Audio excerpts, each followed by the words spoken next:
2026వ సంవత్సరంలో మేషరాశి వారికి ఏ విధంగా ఉండబోతుంది? అయితే మనం చూసుకునేది మాత్రం ఉగాది నుంచి ఉగాది చూసుకుంటాం. కాకపోతే చాలామంది ఏంటంటే మాకు ప్లానింగ్స్ ఉంటాయి జనవరి టు డిసెంబర్ వరకు అని అడగడం వల్ల తెలుసుకుంటాం. అయితే మనం ఎప్పుడు కూడా సంవత్సర ఫలితాలు చెప్పేటప్పుడు మేజర్ ప్లానెట్స్ అయినటువంటి శని, జీవకారకుడైనటువంటి గురువు, కేతువు, రాహు వీటిని తీసుకోవాలి. గురువు మీకు మేషం నుంచి చూసుకుంటే 3వ స్థానంలో ఉన్నాడు. ఈ జూన్ వరకు ఉంటాడు, 2026 జూన్ వరకు ఉంటాడు. దాని తర్వాత కర్కాటకం 4వ స్థానంలోకి వెళ్ళిపోతాడు. 12వ స్థానంలో ఏలినాటి శని నడుస్తుంది. ఏకాదశంలో రాహు నవంబర్ వరకు ఉంటాడు. కేతు కూడా 5వ స్థానంలో ఉంటాడు. ఇక మిగతా ప్లానెట్స్ అన్ని చిన్న చిన్నగా తిరుగుతూ ఉంటాయి. అయితే ఈ యొక్క గ్రహస్థితిని అనుసరించి మీకు ఎలా ఉండబోతుంది, ఏ విషయాల పట్ల మీరు జాగ్రత్త వహించాలి అనేటువంటి అంశాలు చెప్తుంది నేనైనప్పటికీ కూడా చెప్పిస్తుంది సాక్షాత్ లలిత అమ్మవారిగా భావిస్తూ. ప్రధానంగా ఇక్కడ మీ యొక్క రాశికి ఏలినాటి శని నడుస్తుంది అనేటువంటి ఒక భయం ఉంది చాలామంది. ఒకటే గుర్తుపెట్టుకోండి, ఏలిన నాటి శని కానివ్వండి, అర్ధాష్టమ శని కానివ్వండి, అష్టమ శని కానివ్వండి, కేవలం మీరు చేసే ప్రయత్నాలు 1-2 సార్లు ప్రయత్నం చేసేలాగా శ్రమనిచ్చేలా ఉంటుంది. కానీ మీ కంప్లీట్ జాతకాన్ని పూర్తిగా మార్చడం జరగదు. ఒకవేళ ఎవరికైనా జీవితంలో అనేక మార్పులు జరిగాయి ఏలినాటి శనిలో, అర్ధాష్టమ శనిలో, అష్టమ శనిలో అంటే అదొక అదృష్టంగా తీసుకోండి. ఎందుకంటే మీరు కొన్ని కోట్లు ఖర్చు పెట్టినా సరే నేర్చుకునే లేనటువంటి పాఠము ఏలినాటి శని నేర్పిస్తుంది. అనుభవాన్ని ఇస్తుంది, మెచ్యూరిటీని ఇస్తుంది, ఓర్చుకునేటువంటి తత్వాన్ని ఇస్తుంది. ఏమంటారు పెద్దవాళ్ళు మనకి, ఓర్చుకోవడం చాలా ముఖ్యం, ఓపిక చాలా ముఖ్యమని. ఓపికని పెంచుతుంది ఏలినాటి శని. సో ఇది ఒక మంచి ఆపర్చునిటీగా తీసుకు, అంతేగాని భయపడుతూ అమ్మో ఏదో అయిపోతుంది, అమ్మో శని త్రయోదశి రాగానే పోయి లైన్లో నిలబడిపోయి అక్కడ నూనె వేసేయాలి. వేయండి, తప్పు కాదు. తైలాభిషేకం చేయండి, శని అనుగ్రహం కలుగుతుంది. ఒకటి కాకపోతే కొన్ని పాటించండి. ప్రధానంగా 12లో శని ఉన్నందుకు ఏమిటది అంటే, ఒకటి, నిద్రపోకండి మధ్యాహ్నం పూట, ఎక్సర్సైజ్ చేయండి, వాకింగ్లు చేయండి, మీ కింద పనిచేసే పని వాళ్ళకి ఏదైనా ఇస్తూ ఉండండి. ముసలి బాగా ఏజ్డ్ పర్సన్స్ ఉంటారు, బాగా ముసలి వాళ్ళని కాస్త గౌరవిస్తూ వాళ్ళకి హ్యాపీగా ఉండడానికి ఏమి ఇస్తారో ఇవ్వండి. వీలైనంత మట్టుకు ఏమంటారు, పోస్ట్పోన్ చేయడం మాత్రం చేయకండి. పోస్ట్పోన్ అస్సలు చేయకండి. ఏ పని కూడా ఇమ్మీడియట్లీ చేయండి, శని ప్రభావం ఉండదు. కాకపోతే 12వ స్థానంలో మీకు శని యొక్క సంచారం జరుగుతుంది కాబట్టి మీరు ఇన్వెస్ట్మెంట్స్ చేసేటప్పుడు లాంగ్ టర్మ్ ఓకే, కానీ షార్ట్ టర్మ్స్ పనికిరావు. ఫైనాన్షియల్గా చూసుకుంటే పర్వాలేదు, డోంట్ వరీ. కాకపోతే కాస్త ఖర్చులు ఎక్కువ ఉంటాయని. కాకపోతే జూన్ వరకు మీరు ఎవరితోనైనా ఏదైనా అగ్రిమెంట్స్ చేసేటప్పుడు, మాట్లాడుకునేటప్పుడు మధ్యవర్తిత్వంగా ఉండేటువంటి విషయాల్లో చాలా జాగ్రత్తగా ఉండాలి. ఎందుకంటే మీ రాశి వారికి బయటికి ఎంత అగ్రెసివ్ కనబడుతుంటారో మనసంత సున్నితంగా ఉంటుంది. ఆ సున్నిత మనస్తత్వం వల్ల ఎవరికో ఏదో సమస్య వస్తే దాన్ని తీర్చేసేయాలి మీరు తొందరపడి వెళ్ళడం, తద్వారా ఇబ్బంది వస్తూ ఉంటుంది. అలాగే మరొక విషయం ఏంటంటే, ఇక్కడ గమనించినట్లయితే ఈ యొక్క 4th హౌస్లోకి ఎప్పుడైతే గురువు వెళ్తాడో అక్కడి నుంచి కొంచెం ఏదైనా గృహం తీసుకోవడానికి, వాహనానికి అనుకూలంగా ఉంటుంది. ఈ సంవత్సరం మొదటి 6 నెలలు కూడా మీకు 2026 సంవత్సరం 6 నెలలు కూడా వివాహానికి అనుకూలంగా ఉంది. కాకపోతే ఫ్రెండ్స్, షేర్ మార్కెట్, అదేవిధంగా ప్రేమ వ్యవహారాల విషయాల్లో కొంత స్ట్రెస్ అనేటువంటిది ఉంటుంది, గుర్తుపెట్టుకోండి. ఆన్లైన్లో చేసే బిజినెస్ చేసేటువంటి వారికి చాలా బాగుంటుంది. ఉద్యోగరీత్యా ఉన్న ప్రదేశం కాకుండా ఇతర ప్రదేశాలకు మారాల్సిన పరిస్థితి ఉంటుంది, మారితేనే బాగుంటుంది కూడా. ఇక మీరు నిత్యము చేయవలసినటువంటి దేవత ఆరాధన ఏమిటి అని చెప్పి చూసుకున్నట్లయితే గణపతి యొక్క ఆరాధన చేయండి. మీరు ఎంత గణపతి యొక్క ఆరాధన చేస్తూ ఉంటే అంత బాగుంటుంది, గుర్తుపెట్టుకోండి.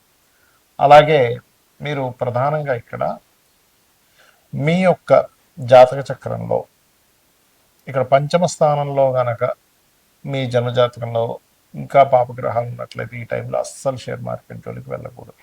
షేర్ మార్కెట్, సంతానం విషయంలో తీసుకునే నిర్ణయాలు, సంతానాన్ని అయితే ఇక్కడ పంచమంలో కేతు నడుస్తున్నందుకు సంతానం దూర ప్రాంతాలకు పంపించడం, వాళ్ళని హాస్టల్లో వేయడం, లేకపోతే విదేశాలకు పంపించడం, వారితో కాస్త తెలియకుండానే కొంత దూరం అవ్వడం అనేటువంటిది జరుగుతూ ఉంటుంది.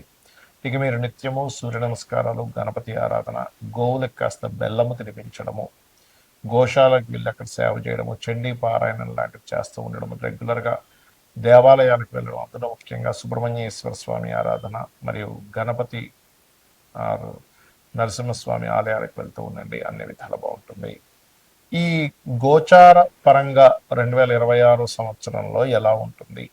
అసలు 2025 డిసెంబర్ నుంచే మనకి కుజుడు ధనుసు రాశిలోకి మారుతున్నందుకు పర్టికులర్గా ఈ సంవత్సరంలో జరిగే ఫలితాలు కానివ్వండి, మరియు అదేవిధంగా అసలు జన్మజాతకం గోచారం కాకుండా జన్మజాతకంలో ఏం చూసుకోవాలనే విషయాలు కూడా నేను చెప్తాను. ఫస్ట్ ఆఫ్ ఆల్, ఈ శని మీనరాశిలో ఉంటూ కుజుడు కూడా ధనుసు రాశిలోకి వచ్చినందుకు 2025 డిసెంబర్ నుంచే కొంత ప్రకృతి వైపరీత్యాలు కావచ్చు, అగ్ని సంబంధించినటువంటి ప్రమాదాలు కావచ్చు, అదేవిధంగా ఇంత మనం ఆల్రెడీ 15-20 రోజుల క్రితమే చెప్పాం ఏంటంటే ఫ్లైట్ రిలేటెడ్ సంబంధించిన విషయాలు ఇబ్బంది వస్తుందని. అది యాజ్ ఇట్ ఈజ్ అలాగే జరిగింది మనం చూసుకున్నట్లయితే. అదేవిధంగా ఇక్కడ ఏంటంటే ఒకటే, కొంచెం హెచ్ఐవి లాంటివి పెరుగుతాయి కాబట్టి యువకులు కాస్త తొందరపడి అటువంటి ఇవి చేసేటప్పుడు కాస్త జాగ్రత్తగా సేఫ్టీ అది వాడాలి. అదేవిధంగా మరొక విషయం ఏంటంటే ఇక్కడ కమ్యూనికేషన్ రంగాలు అండ్ సాఫ్ట్వేర్ రిలేటెడ్ సంబంధించిన క్రాష్ అవ్వడము, లేకపోతే షేర్ మార్కెట్ క్రిప్టో కరెన్సీ లాంటివి క్రాష్ అవ్వడం, మనం సరదాగా ఏదైనా మాట్లాడినా కూడా అది కొంచెం వైరల్ అవ్వడము, ప్రతి చిన్న విషయాన్ని కొన్ని కొన్ని ఇప్పుడు ఇవన్నీ మనం చూస్తూ ఉంటాం, యూట్యూబ్ కానీ ప్రెస్ కానీ అలాంటివి కొంచెం వైరల్ చేయడం అనేటువంటివి చూపిస్తున్నాయి. ఆ వైరల్ అవడం వల్ల కొంతమంది దానికి అంటే కొంత మనస్తాపం చెంది వాళ్ళు కొన్నిటికి గురవడం, అంటే కొంతవరకు కొంతమంది ఇలా ఇలా చేస్తారా నన్ను, బ్యాడ్ చేస్తారా నన్ను అనేటువంటి దాంతో కొంతమంది ప్రాణాలు కోల్పోవడం కూడా ఉంటుంది. సో అందుకని మీరు ఏం చేస్తారంటే నిత్యము కూడా ఏదైనా ఆలయానికి వెళ్ళడము, చండీ పారాయణం చేయించుకోవడము, ఓం దుమ్ దుర్గాయ నమ, ఓం చండికాదేవి అయి నమ అనే నామస్మరణ చేయడం చేస్తూ ఉండండి. ఇక జన్మజాతకంలో ఏం చూడాలనేటువంటి చాలామందికి తెలియదు. కేవలం ఏదో ఏలినాడు శని, కాలసర్పదోషం ఉంది, సర్పదోషం ఉంది, ఇవే చూస్తుంటారు. అలా కాదు. ఫస్ట్ ఆఫ్ ఆల్ ఏంటంటే జన్మజాతకంలో మన పర్సనల్ చార్ట్లో అసలు ఏం చూసుకోవాలి. ఎవరికైనా వాళ్ళు ఎదగలేకపోతున్నారు లైఫ్లో, ఎప్పుడు ఏదో ఒక ఆటంకం వస్తుంది అంటే వాళ్ళ పర్సనల్ చార్ట్స్లో ఇట్స్ వెరీ క్లియర్. వాళ్ళకి ఏంటంటే ఒకటే, వాళ్ళ చార్ట్లో ఎక్కడో కేతు సంబంధం ఉంటుంది, లేదా ఏదో పాపగ్రహ సంబంధం ఉంటుంది. అదేంటో లగ్నానికి ఎక్కడ కనెక్టివిటీ వచ్చిందో తెలుసుకొని దానికి సంబంధంగా రెమెడీ చేసుకుంటూ ఉంటే ఖచ్చితంగా వాళ్ళు ఎదుగుతారు. అలాగే మరి కొంతమంది ధనపరంగా ఇబ్బంది పడుతుంటారు. ఎంతో కష్టపడుతున్నానండి, అవ్వట్లేదు, రావట్లేదు, నాకు వెళ్ళినాడు సేన అదా ఇదా అనుకుంటారు. కాదు, మీ పర్సనల్ చార్ట్లో ధనాధిపతి అని ఉంటారు. ఆ ధనాధిపతి ఎలా ఉన్నాడు అనేటువంటి చూసుకోవాలి.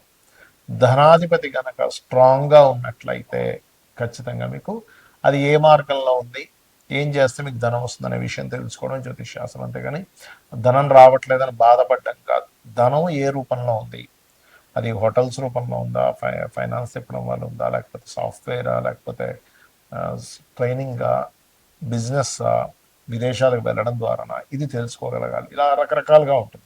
మీడియేటింగ్ చేయడం ద్వారానా, బ్రోకరేజ్ చేయడమా, ఆన్లైన్ మీడియానా.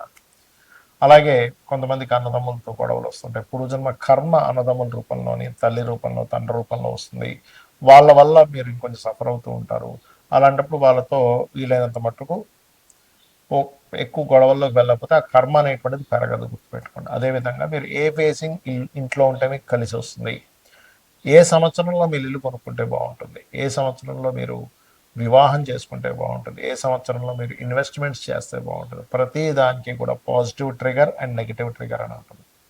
అంటే పాజిటివ్ ట్రిగర్ పడ్డప్పుడేమో మీరు చేసే ఇన్వెస్ట్మెంట్స్, మీరు తీసుకునే డెసిషన్స్ చాలా బాగుంటాయి, గుర్తుపెట్టుకోండి. అంటే చాలా బాగా కలిసి వస్తుంది. నెగిటివ్ ట్రిగర్ అయ్యేటప్పుడు మీరు చేసే ఇన్వెస్ట్మెంట్స్ కానీ, ఆలోచన కానీ, ప్లానింగ్ కానీ అవన్నీ కూడా తిప్పి కొడతాయి. అరే వేస్ట్ అయిపోయింది అంటూ ఉంటాం, డెడ్ ఇన్వెస్ట్మెంట్ అయిపోయింది, డబ్బులు కట్టే అంటూ ఉంటాం. అటువంటివి జరుగుతూ ఉంటాయి, గుర్తుపెట్టుకోండి. అలాగే మరొక విషయం ఏంటంటే ఇక్కడ గమనించినట్లయితే, సరే జాతకం తెలీదు, మీరు ఒకటే గుర్తుపెట్టుకోండి, జన్మ జాతకం తెలియదు, ఏమీ తెలియదు అనుకునేవారు రోజు నిత్యము లలితా సహస్రనామాల యొక్క శ్రవణము లేదా పఠనం ఉదయం సాయంత్రం చేయండి. ఖచ్చితంగా మీకు బాగుంటుంది. శ్రీమాత్రే నమః.